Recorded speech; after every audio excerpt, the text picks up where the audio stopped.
One of the settlement models that has come out now is what's called this BP Partial Claim Settlement Program. Many of you are receiving mail from the court now that explains this program. It's one of many programs that are out there that may or may not pay your case.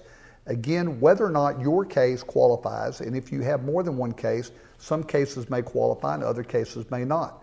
But this new class proposal is one that could pay some claims, and you may be a participant. It's going to depend upon where you live, because this settlement will only apply to certain geographies. So we'll need to look at each claimant to see, do you live or did you work in an area that's part of this settlement?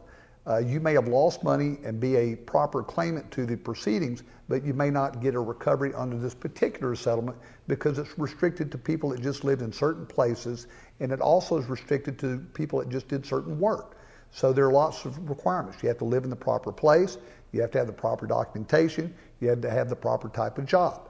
So based on the nature of your job and how you sustain your losses, and what type of proof you have, and where your business was located or where you worked, or if you were a property owner, where that property was located, you may or may not even qualify. Now, that's caveat number one, which is confusing all by itself. To add to the confusion, there are many different ways that you can calculate losses for each person dependent upon the nature of their documentation. So we have what's called a risk transfer multiplier that applies to cases. Each of these multipliers varies based on the type of work you have.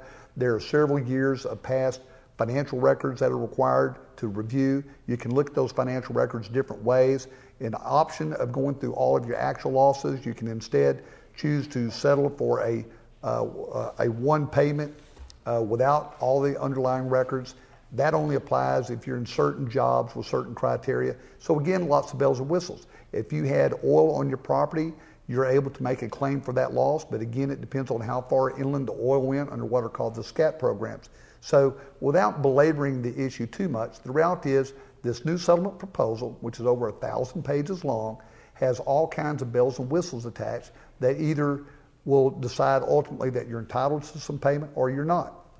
What our firm is doing with this is taking all of our claimants, and for those that we believe are potentially eligible, remit all the underlying documentation.